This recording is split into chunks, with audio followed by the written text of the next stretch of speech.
What's good? How y'all doing this evening? Welcome back to the Forever I Love Atlanta Sports Podcast. It's your boy The Don, joined with my co-host, Rick Flex. What's good with you? What's good, baby? What's good? Just another day in Atlanta. You know what I mean? Hey, man, it is what it is. I know a lot of people upset about the Falcons game, but look, half glass full. The Braves won today. Hey, yeah, I mean, hey, win some, lose some. I'll take one of the two. Yes, but you live to fight another Yeah, day. no doubt. Exactly. All right, we got our special guest on right now, Miss Robyn. How you doing? Let everybody know who you are and who you represent. My name's Robyn Saghini. I started the NWSL to ATL Twitter handle, or I guess sort of a movement. And yeah, big Atlanta United fan. Okay, glad you can join us. I'm glad you did start the movement because No doubt. this intrigued me when I first saw it. I'm like, you know what? I don't care if it's professional bowling team, Atlanta team. I will support it. I don't care what it is. I will support it if it says Atlanta on the title. Growth. Exactly. You know, that's what the podcast is, man. We love the city. Forever I love Atlanta, you know. That hey, come on with it. But hey, appreciate you joining us. Hey, if you're new to the channel, you already know what to do. Hit that subscribe button. Alright, let's grow FILA sports. Also, hit that like button, share this content out with other Atlanta sports fanatics, and hit us up in the comment section. As always, come holla. It's your hometown sports podcast. Okay. So, you know, if you're not following us on social media, follow us on Twitter at FILA_SP. This Falcon gang got me messed up too. Sorry. Follow us on Facebook, FILA Sports Podcast. Also, if you just want to check the audio out, we also on Apple Podcasts. We also on Spotify. We on Stitcher. We on Anchor. We on all that. So Everywhere. You know, if you go there, give us 5 stars. Give us a great review. We appreciate that as well. All right, so let's get into the nitty gritty, man. Let's see what the Dream did. The Dream this week. They played Chicago. They beat Chicago 97-89. The team looked good this week. Friday we played Phoenix. We beat them 82-75, and today we took our L for the week against DC 85-78.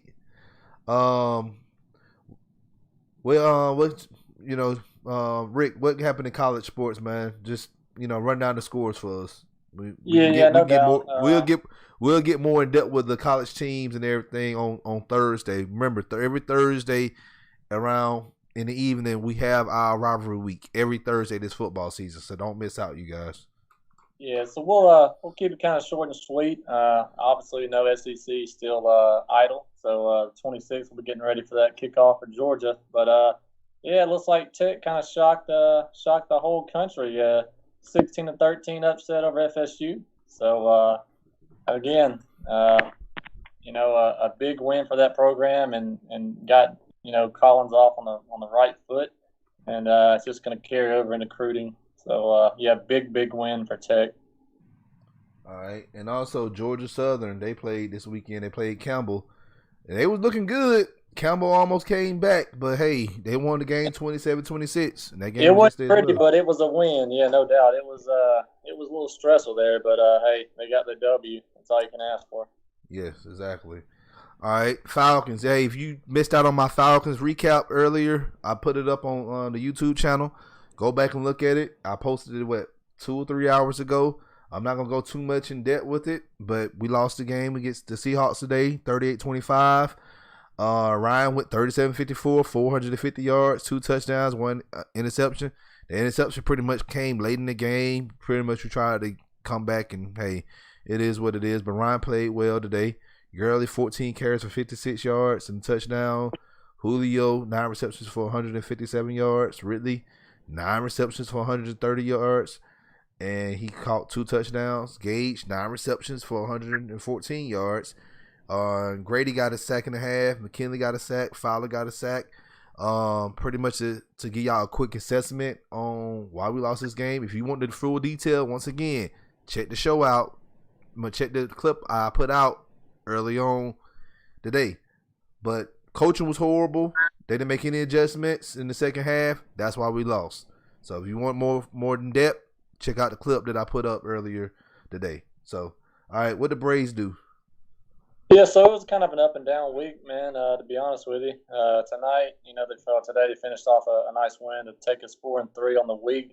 Started off 0-2, 2 losses to Miami, 1 brutal loss in extra innings. That was a tough one to kind of swallow. So, yeah, Monday we lost 5-4 and 10. That was tough. Keep it short, like you said. 1 bad inning for Ian Anderson. He was cruising along. Ball hit back to him. He misfires, throws it into the outfield. That kind of threw the whole game off. Then night after that, Tuesday lost to him. We got blanked 8-0. And how Atlanta sports goes, panic mode. We went from a 3-game lead to a game and a half, and it's like, oh man, what's going on? But then historically, we bounced back literally 29-9. Hard to really explain that. 29-9. Duvall had another 3-homer game. That set a franchise record for runs scored. So just all around, just kind of an amazing performance. I was getting messages from everybody. It just didn't really seem real. But yeah, so we followed it up with a nice win over the Nats, 7-6 on Thursday. And then again, another brutal loss on Friday in 12 innings, 8-7. But the big thing is, yesterday, Ian Anderson went 7 innings for us. I know it sounds crazy, but 7 innings is the longest outing for a Braves pitcher all year. Yeah. So, kind of crazy, right? But went 7 strong, 9 Ks. That was also, a record for him. Young, early career, but 9 Ks. Got the win, 2-1. Bullpen shut him down. And then today, Kyle Wright got his first career win. So good for Kyle Wright. We took him down 8-4. A couple of nice late hits. Questionable call for the Nats to send out Scherzer out in the 6th with over 100 pitches. That was kind of questionable to me. I know he's one of the best out there, but man, you're in the 6th inning, you got your arguably best pitcher, easily on the team. Why even risk him to throw him out there? And came back to bite him. Gave up a couple home runs. So gave us a 4-3 record for the week. And after tonight, the Marlins swept 2 from the Phillies today on a doubleheader, up 3.5. 3.5 with 13 to go. 2 weeks left. All right, and the Atlanta United, just not a good week for us at all. Inter Miami came in. Well, we went to Miami, and we lost that match 2-1. Yesterday, I really thought we was gonna beat the Mets out of Nashville because we beat them earlier. Yeah, they came in, they beat us 4-2. 4-2. Robyn, what's your take on it on this week? I don't know what's going on. I don't know if it's just because we don't actually have a coach. I think Glassy's doing a great job with what he's got, but I think they're just in like a disarray. Like I don't know if they're not talking to each other out there. I heard yesterday was that it's different people making different mistakes in every single game. So like not everybody's on the same page. And I don't know how they can fix that right now. Somebody to step up, be a leader. Somebody, yeah. Yeah, it's this season is a wash. We just gonna have to have a great off season. Bring a good coach in, assess the players. We might have to move some players. Here and there. We signed some good players from South America, like damn, but I don't think he's ready yet.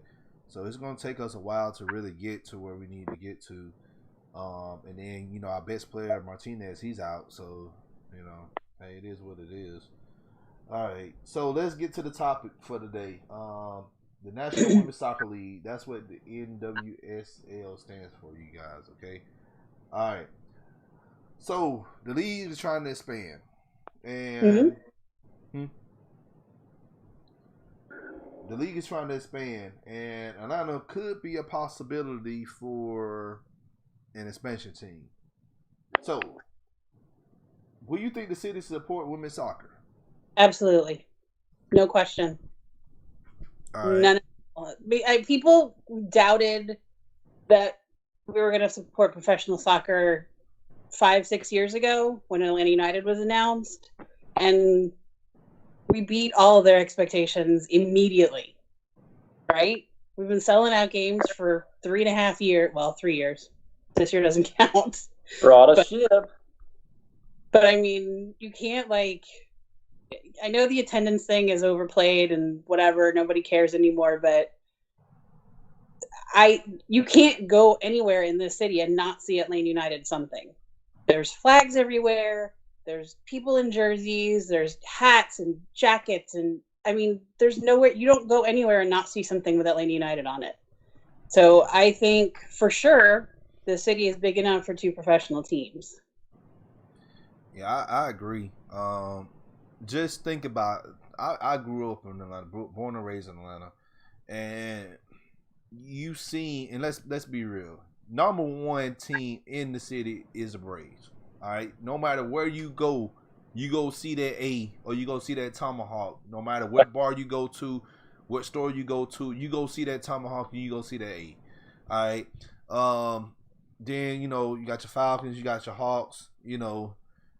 They play second fiddle to the Braves. I'm just calling it a spade. I'm a diehard. I love football, but I can't deny what I see. And I'm talking about, this is pre 2013, 2014. All right. This is before United started playing the match. All right. Soon as United was announced coming to Atlanta, I'm like, I knew we was gonna support it, but when I found out they was gonna play in the same stadium as the Falcons, I'm like, that's too big of a stadium. I said, if they can just build a stadium, somewhere, I said this in Glenwood, East Atlanta or something like that, somewhere like 40,000 fans. I said, that'll be fine. But they fooled the mess out of me. They packed the first game, they packed it 70-some thousand. Yeah. Right? Well, at the first game at Bobby Dodd was 55 sold out, but packed like sardines. Yeah. And then, the first game at the Benz, I think the first game at the Benz was actually one of the 40-something thousand. They closed the top level for that game because they wanted to keep it for mostly the season ticket holders. They wanted to keep it a little bit more intimate, but the first time we had the full stadium open, 70+ thousand people. And it's, it's not like it might have diminished a little bit, but we still get, when the full stadium's open, 67, 68,000 people. It's not, nothing to shake your head at. Yeah. Not at all. No. Yeah, it's really not. So, but going back to the NWSL team, I think it is support women's soccer because, soccer is so popular in the city, and you got to think about it. Atlanta now is the melting pot city in the country right now. You have a lot of people from all walks of life around the world, and people got to understand soccer is a world sport. It's the famous sport in the world. All right. Yep. So I think it can support it, and I've read an article saying that Arthur Blank, he'll probably be the person behind owning the team, which I feel like that'd be great because around the city, who can you really lean to hold it, own the team and keep it here in Atlanta and keep it here for years to come instead of being we had the Thrashers here, for barely 10 years, and they left and went back to Canada. I was upset about that. So I agree. What you think, Rick? Yeah, no, I mean, I agree, wholeheartedly. I mean, they bring any sport, to Atlanta. We're going to support it. And if you could get Arthur Blank behind it, I mean, not just about the money, but the man's passion, what he bleeds over to. I mean, he truly cares for the city of Atlanta.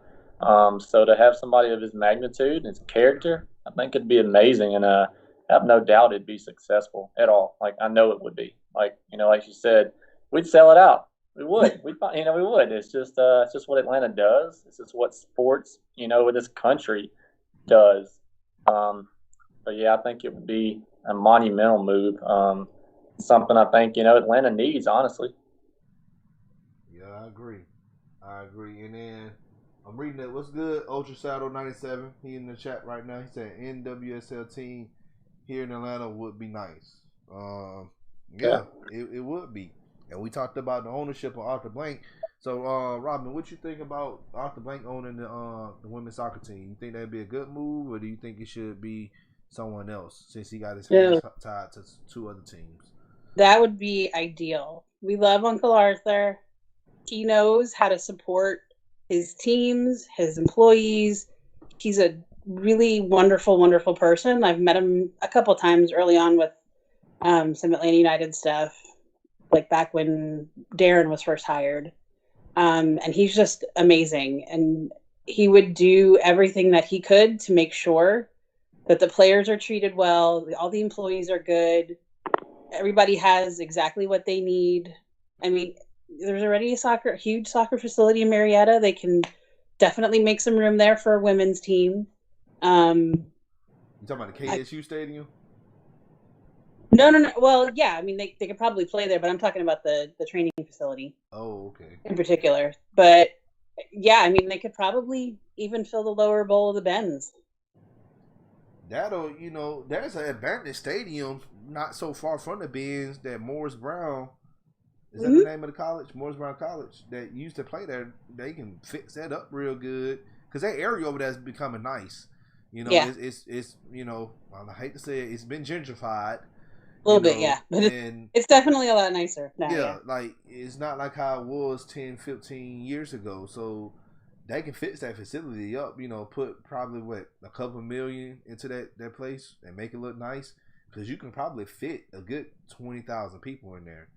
You want, you got to look at, I want to go look at the average attendance for NWSL soccer team and, probably do my homework and I, put a tweet out on that sometime this week. Yeah, I would guess it's probably between 10 and 20,000. I know some teams are struggling a little bit, but it's gotten a lot better since last year, since the last World Cup, the Women's World Cup. Mm-hmm. And even around here, like everywhere I went to watch a game during the Women's World Cup last year was packed. Yeah. Every bar that I went to, packed. In the middle of the day. Okay, so yeah, and that's one place they can play. KSU Stadium. You got Georgia State Stadium. I don't know if they can do Georgia State. I think we've talked about this with Atlanta United before, and Georgia State Stadium has the pitch. The lines are sewn in. Yeah. So it's not something that they can just undo and redo. Okay. All right. Like Bobby Dodd, Kennesaw State, Morris Brown. There's places they can go. And then you got high school facilities like Grady, and then you also have Lakewood. That'll be some good places. And then you got some places out there in DeKalb County, Or, they want to, hey, they can go, build it closer to the Braves Stadium. I heard it's still some undeveloped land out there. They can probably, put a stadium. Maybe that's close to the training facility too. Yeah. I mean, if Arthur gets a hold of it, it's not gonna be just thrown somewhere. He's gonna take care. Yeah, he's gonna make it right. He's gonna want some state of the art. He's gonna want some. Yeah. But in the meantime, you got to build it. So, they may have to play, a season at a place until the other place get built. So, that's what, to her point, I think he'd find a way to maybe get them in Mercedes-Benz somehow. Just like for the lower level, I think he might do that just for like an inaugural season. Yeah. And wouldn't it be?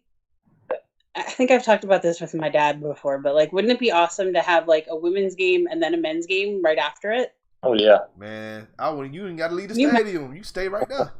Yeah, you don't have to go anywhere. Have women's game at 3, men's game at 6, or something like that, and you just hang out. Mm-hmm. I'd be there. I'd definitely be there. I would definitely be there. Hey, once again, whoever's listening, hey, make sure y'all hit that subscribe button, hit that like button, share this content out with other Atlanta sports fanatics. and hit us up in the comment section if y'all watching this at a later time. All right. So we touched the topic of where can they play now. If this team, say for instance, we get the announcement that the next team is coming to the city of Atlanta. All right, first step, we got to build a quality team to put out there on the pitch, because if not, the fans will come the first season, but if they see that we horrible, you know how Atlanta fans are. They're very fickle. So they see that we're not playing well, they would not come back. Until we get a good quality team, a winning team out there on the pitch. So what soccer player could we build the team around? It has to be like a female equivalent version of Josef Martinez. Oof. That's a tough question. That is a tough question, and I wasn't prepared for it. Although I'm thinking, the one name I'm thinking, and it's only because she has ties here, is Mallory Pugh, because she's dating Dansby.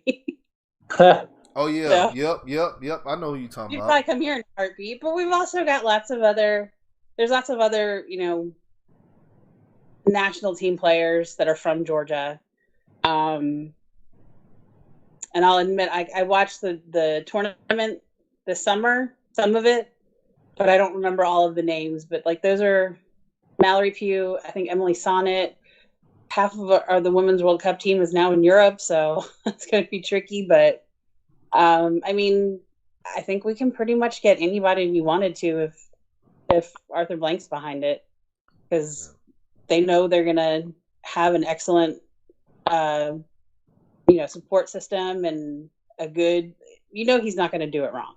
He proved it with Atlanta United. Granted, we've fallen off a cliff this year, but whatever. So hey, he still brought a ship to Atlanta though. Nothing. That's nothing to sneeze. So. Yeah, I tweeted this out yesterday, but I expected at some point to be supporting a team through a couple of rough years. I just didn't expect it to be 3 really good years and then, but it is what it is. And yeah, this year's a wash. So we'll deal with it and see what happens next year. But I have, if it is Arthur Blank, and I know they've talked about it because Darren has been asked multiple times about bringing a women's team to Atlanta. And he said he's just given the straight line of, we're thinking about it and we're looking into it and blah, blah, blah. So no real answer there. But if they do it, then it'll be done right. And I have no doubt that at some point they'll be successful. It may not be the first year, but that's okay. The Hawks, they're turning it around. They're young. Yeah. So it could be a rebuilding system like that. I expect high things from the Hawks, 2-3 years from now, maybe sooner. But I'm going to say 2 years. But the Braves kind of have a stranglehold, showing you what young youth can do. So just keep that talent. It's all about trying to keep the talent in-house. And so it's just difficult. I know soccer is just another, I'm not nearly as knowledgeable about it as you are, but trying to keep some of them guys on is tough. I know it's hard. And the fact that, since the beginning, we've known that Darren and Carlos have wanted this to be a selling team. Right. We want, MLS wants to be a selling league. We want to be that stepping stone, and that's fine. But it's really hard when you only get, really good players for 2 years or 3 years, and then they're gone. And then you have to try and fill that void. When you're so used to playing that style, it's really difficult to try and keep that momentum going. And I think that's kind of where we've fallen this year. Yeah, I agree. Yeah, I agree too. Well, I just hope it happens. I'm excited about the potential of us having another professional team here in the city. We are, especially a women's sport. You have the Dream, you have the Atlanta Empire, and then you get that when we get a soccer team. Man, that'd be great. We did have a soccer team for a minute, the Atlanta Beat. Yep, I remember them. That didn't last too long. I think that was an ownership thing too. Yeah, we had them back in 2001. That was an ownership in the league. Yeah, that was also before NWSL came into it. So it was a different league and whole different ownership. So yeah, and I remember they got bounced around. They got bounced around a lot in the city too. I'm sorry, but what you were saying? No. No, I was just saying, like, if we get, blank behind it or a different owner who's going to actually step up and do this right, I don't think there'll be a problem having a team in Atlanta for years to come. I agree. Yeah, I remember the beat they was here. Like, they got bounced around. They were playing at Morris Brown, and then they moved so many times around the city. I'm like, yeah, I don't have any continuity where I want to be at. Like 1 minute you buy a ticket here, and then like, oh, they don't play on this side of town. They play on that side of town. I'm like, okay. So yeah, and with them, and like, I mean, I only barely heard of them, and the Silverbacks I only heard about because a friend of mine was a referee, so he got me tickets for one game, and then we started, like, my dad and I started going a little more often. But they had zero marketing behind those teams, and it was unfortunate because it could have been really good. Like, Silverbacks Park would have been a great place. It's a fantastic location. It's actually pretty fun. Like, I went to in 2014 and 2015 kind of we were using it sort of as a springboard for tailgating at Atlanta United games, and we had a great time. Like, we had a really good setup. We had a good relationship with the team. It was fun. They were winning, and it was a good time, but ownership. Yep. I remember the Silverbacks because the only time you seen, like, you had to watch something late at night to see some of their commercials, the advertisement. Yeah. So, but I thank you so much for coming on the show. We really appreciate it. Once again, let everybody know who you are and, with your platform. My name is Robyn Saghini. You can catch me on Twitter at NWSL2EOATL. And I'm around Atlanta United games. Pretty much everybody knows who I am, I think. Yeah, if you go to the tailgates, you'll know. Like, I have so much. I'm telling you, the United tailgates is the best tailgates in the city. Yes. Best tailgates. I'm talking about. It's a block party. Mhm. So, but if you're checking this show out at a later time, hey, make sure you subscribe to the channel. Once again, make sure you hit that like button, share this content out with other Atlanta sports fanatics, and hit us up in the comment section. We will be back this Thursday. We might be back earlier than that to have a special show hosted by your boy Rick Flex. So I think he said something about Rick, you still there? Oh, he left. So I guess his connection messed up. But hey, he'll be hosting the show probably Tuesday or Wednesday. So come back for that as well. So hey, as always, come holla at your hometown sports podcast. And on that note, y'all have a great Sunday evening. We'll see y'all later. Be safe out there. Wear your mask.